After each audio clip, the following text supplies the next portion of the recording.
여수 지역에서 수돗물에 이물질이 섞여 나온다는 탁수 민원이 잇따르고 있습니다. 주민들이 불안해하는 가운데 여수시가 수질 검사에 나섰지만 뚜렷한 원인을 찾지 못하고 있습니다. 지난해 여수 소미산의 불법 산림훼손으로 논란을 빚었던 한 개발업체가 또다시 근린공원 조성을 추진하고 나섰습니다. 시민사회단체를 중심으로 개발 계획을 강하게 반대하고 나서 파장이 확산되고 있습니다. 순천의 한 아파트 단지 옥상에서 5살 아이가 떨어져 숨졌습니다. 혼자 옥상에서 놀다가 옥상에 설치된 펜스에 올랐다 변을 당한 것으로 추정됩니다. 광주와 전남을 합치는 특별자치단체 추진이 난관에 부딪혔습니다. 부산과 울산, 경상남도가 추진했던 특별연합에서 경상남도가 이탈하면서 광주와 전남 특별자치단체 설립에도 영향을 미치게 됐습니다. 여러분 안녕하십니까? 여수 MBC 뉴스데스크입니다. 여수에서 수돗물 탁수 민원이 이어지고 있습니다. 한두 지역에서 발생했던 민원이 여수 지역 여러 곳으로 확산되면서 현재 나오는 수돗물을 믿고 써도 되는지 시민들의 불안이 커지고 있습니다. 하지만 여수시는 수질 검사 결과 적합하다고만 얘기할 뿐 원인은 무엇인지 명확한 답변을 내놓지 못하고 있습니다. 김단비 기자입니다.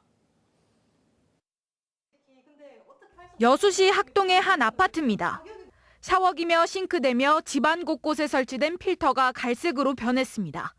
실제로 10일 정도 사용한 샤워기 필터인데요. 손으로 만져보니 이물질이 그대로 묻어나옵니다.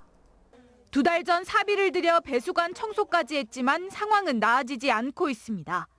경기도에 거주했을 때는 상상도 못하던 일입니다. 제가 그때도 샤워기 필터를 계속 썼었거든요. 근데 샤워기 필터를 3개월 써야 그나마 여기서 하루 쓴 거랑 거의 비슷하게 색깔이 변했었단 말이에요. 그래가지고 너무 이상하다 이런 생각을 했었죠. 여수시 수돗물 수질 검사 결과에는 대체로 문제가 없는 것으로 나왔습니다. 지난 14일부터 16일까지 민원이 접수된 25곳에서 물을 떠 검사한 결과 한 곳만 탁도 기준치를 초과했을 뿐 먹는 물 기준에는 적합 판정을 받았습니다. 여수시는 노후화된 보일러가 원인일 수도 있다고 추정만 할 뿐 수돗물 자체에는 문제가 없다고 밝혔습니다. 한 군데를 가서 이렇게 온수 쪽으로 밸브를 돌렸더니 이제 노란 물이 나와서 이게 보일러에서 거쳐서 나오는 물들이 그렇게 될 수 있겠구나. 하지만 주민들은 불안함을 떨쳐버릴 수 없습니다. 웅천동과 중림리 일대 집중됐던 수돗물 민원이 신기동과 미평동, 소라면 등 여수 전역에서 잇따르고 있습니다. 태어나지고 쓰는 세대들 조금만 쓰면 좀 시커매지잖아요. 오래된 보일러나 아파트 건물이 원인이라면 다른 지역에서도 비슷한 일이 발생해야 하는데 왜 여수에만 최근 들어 관련 민원이 집중되는지는 여전히 의문입니다. 저희 집만의 이게 문제인지 좀 확인이 필요하다. 그래서 이제 인근 광양이라든지 순천에도 좀 이제 이런 필터 세대가 이런 동일 민원이 들어오는지 또 좀 확인해서. 여수시는 정확한 원인 파악을 위해 한국수자원공사와 영산강 유역환경청과 함께 올해 안으로 합동검사를 진행할 계획입니다. MBC 뉴스 김담입니다. 여수의 한 업체가 소미산 일원의 근린공원 조성 사업을 추진하겠다고 최근 여수시에 제안서를 냈습니다. 그런데 이 업체는 지난해 소미산 불법 산림 훼손으로 논란을 빚은 바 있어 파장이 다시 커질 것으로 보입니다. 김주희 기자의 보도입니다. 여수시 돌산읍 병사리 소미산. 지난 2020년 모 개발업체는 이 산 정상에 동백숲을 조성하겠다며 산지 일시 사용 허가를 받고 길이 870m, 폭 3m의 작업로 조성 공사를 추진했습니다. 하지만 실제 작업로는 폭이 최대 10m까지 이르면서 당초 허가 면적의 6배가 넘는 1.7헥타르의 산림이 무단 훼손됐습니다. 결국 여수시는 지난해 업체에 부분 복구를 지시했지만 부실 복구 논란과 함께 득해 의혹은 여전히 해소되지 못했습니다. 이로부터 1년여가 지나간 지난 7월 모 개발업체는 여수시의 소미산 일원의 근린공원 조성 사업을 다시 추진하겠다며 제안서를 제출했습니다. 이번에는 기존 동백숲 조성에 더해 대관람차와 곤돌라 등 관광 유희 시설까지 포함시켰습니다. 지역 시민사회는 이 업체가 소미산 일원의 환경 훼손 논란이 처음 제기됐던 시점부터 관광 유희 시설 단지를 조성하려 했고 산지 훼손도 의도된 행위였다는 의혹들이 사실상 확인된 것이라며 강하게 반발했습니다. 곤돌라와 대관람차가 포함 있어서 지역의 지적과 우려가 사실로 드러났습니다. 현 시점에서 여수시는 특정 기업이 이 환경 파괴 개발로 여수의 이미지를 훼손시켰던 소미산 개발 사업을 전면 불허하고 2년 전 환경 훼손도 원상 회복됐는지 엄정하게 조사해야 한다고 생각합니다. 여수시는 이에 대해 원칙적인 입장을 보이고 있습니다.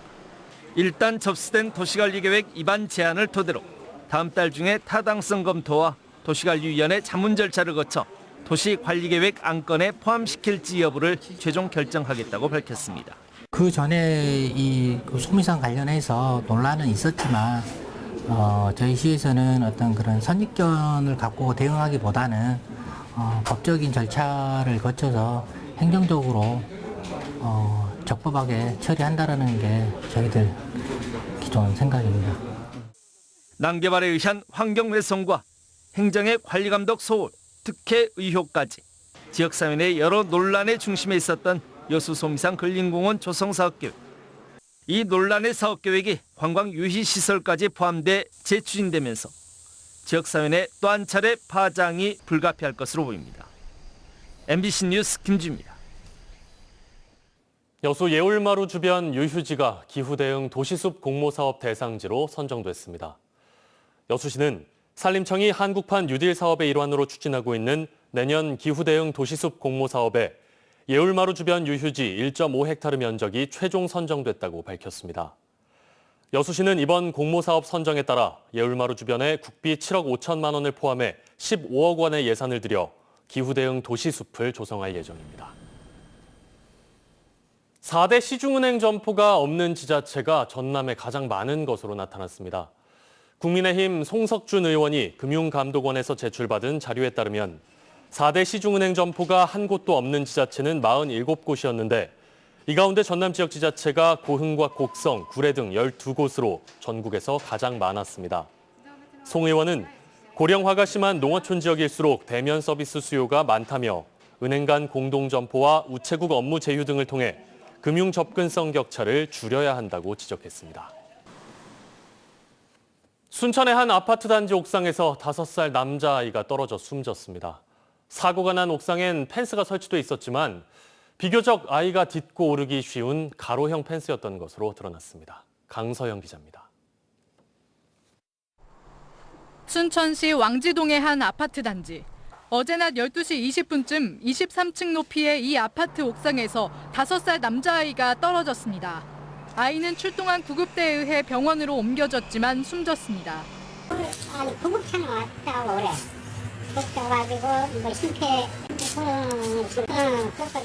경찰 감식 결과 옥상에 설치된 펜스에선 숨진 아이의 발자국이 발견됐습니다. 경찰은 이를 토대로 아이가 옥상의 펜스를 직접 밟고 오르다 추락한 것으로 보고 있습니다. 사고 현장에는 오르기 어려운 세로형이 아닌 촘촘한 가로형 펜스가 설치돼 있었습니다. 보시는 것처럼 사고가 난 난간은 아이가 딛고 오를 수 있는 가로 모양입니다. CCTV를 확인한 경찰은 사고 당시 60대 베이비시터가 짐을 옮기느라 분주한 사이 아이가 홀로 옥상으로 이동했다고 밝혔습니다. 소방법상 일정 규모 이상의 건물은 신속한 화재 대피를 위해 옥상 출입문을 열어두도록 하고 있는데 사고 현장의 옥상 출입문도 열려 있었습니다. 제가 계속 몇 번 저희가 열어보니까 얘가 열어서 아기들이랑 놀고 있잖아요. 경찰은 사고가 수습되는 대로 관계자 등을 불러 정확한 사고 경위를 조사할 예정입니다. MBC 뉴스 강서영입니다. 여수경찰이 최근 의약품 도매업을 하는 40대 대표가 빌린 돈을 갚지 않고 잠적했다는 고소장 4건을 접수받아 조사를 벌이고 있습니다.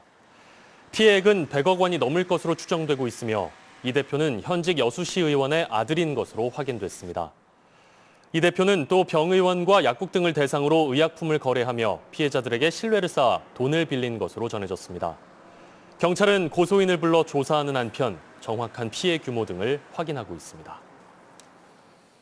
철도 노조도 순천 경전선 도심 통과를 반대하고 나섰습니다.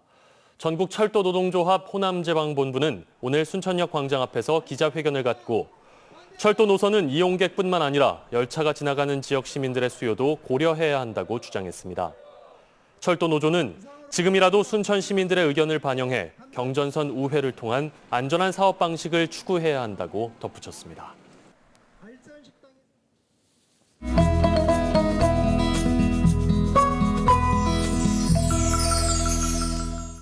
여수 MBC AI 내일의 날씨입니다. 북서쪽에서 찬 공기가 내려오면서 무더웠던 날씨가 하루 만에 바뀌었습니다. 오늘은 가끔 구름이 낀 채 맑은 날씨를 보였습니다. 당분간 평년 기온을 되찾으며 아침 저녁으로 선선하겠습니다. 지역별 기온 보시겠습니다. 여수가 17에서 22도, 순천이 14에서 25도, 광양은 14에서 25도, 고흥은 14에서 24도의 기온 분포 보이겠습니다. 광주는 15에서 25도, 목포는 16에서 24도입니다. 파도는 오늘보다 잦아들겠습니다. 앞바다에서 0.5에서 1.5m, 먼바다에 1에서 3m로 일겠습니다. 바람은 초속 6에서 14m로 불겠습니다. 만조 시각은 오전 6시 37분, 간조는 오전 1시 6분입니다. 이번 주 비 소식은 없지만 구름이 많이 끼면서 흐리겠습니다. 일교차 가식도 가랑 벌어지면서 감기 걸리기 쉬운 요즘입니다. 아침 저녁으로 체온 유지 신경 써야겠습니다. 지금까지 AI 날씨였습니다.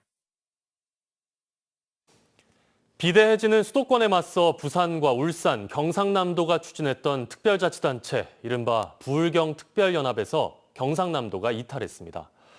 부울경에 이어 추진했던 광주 전남 특별지방자치단체 역시 험난한 가시밭길에 놓여 있습니다.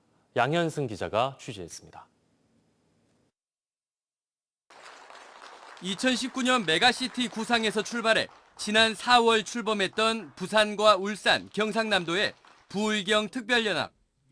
내년 1월 사무 시작을 석 달여 앞두고 사실상 좌초됐습니다. 공동의 이익을 위해 힘을 합하기로 했지만 각각 실익의 문제가 발목을 잡았습니다. 광역 교통망이 확충되면 경남과 울산의 서비스 산업, 의료, 교육 등이 부산으로 유출돼 오히려 소멸 위기가 커질 것이라고 판단한 겁니다. 국가 차원의 초광역 협력 사업의 미비로 특별연합의 주요 목적인 수도권에 대한 대응 체계 구축도 사실상 불가능한 상황으로 판단됩니다. 부울경 특별연합의 좌초는 단순히 이웃집 일이 아닙니다. 광주 전남 시도가 특별지방자치단체를 꾸린 이후 구상하는 남해안 남부권 초광역 메가시티의 또 다른 축이 부울경 특별연합이기 때문입니다. 그렇다고 광주 전남 특별자치단체 설립은 순항 중인 것도 아닙니다. 수도권 중심체제, 지역 소멸 위기에 대응하고 광주 전남의 공동 이익 실현을 위한 선택이라며 광주 전남 특별자치단체 설립을 선언한 건 지난 7월. 양 시도가 특별자치단체를 설립하기로 추진하기로 합의한 만큼 좋은 여러 가지 그 실무 논의를 통해서 적절한 그 사업들을 적극적으로 발굴하도록 하겠습니다. 하지만 부울경 특별연합이 겪었던 똑같은 문제들이 광주 전남 시도에게 던져졌습니다. 광주 전남의 특별자치단체 설립 이후 특별자치단체 의회, 의원의 정수를 어떻게 할지, 전남의 22개 시군, 광주의 5개 자치구와 특별자치단체의 관계 정립, 사무소의 입지, 수행사무의 범위, 국가에서 위임받는 사무에 대한 재원 확보 방안 등 쟁점이 산적해 있는 겁니다. 일단 올해 안에 발족할 계획이었던 시도합동추진단은 아직 행정안전부의 승인 신청도 이루어지지 않은 상태. 광주 전남 연구원은 특별지자체 설립에 대해 신중한 접근과 냉철한 판단이 필요하다고 의견을 냈습니다. MBC 뉴스 양혜승입니다. 일본산 수산물의 원산지 표시 의무 위반 사례가 5년 새 4배 이상 증가한 것으로 나타났습니다.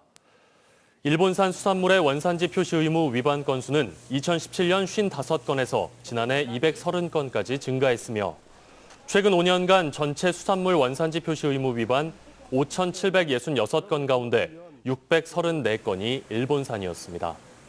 민주당 신정훈 의원은 일본 정부의 후쿠시마 원전 오염수 방류 계획 속에 투명한 이력 관리가 안 될 경우 수산업의 침체가 불가피하다고 지적했습니다.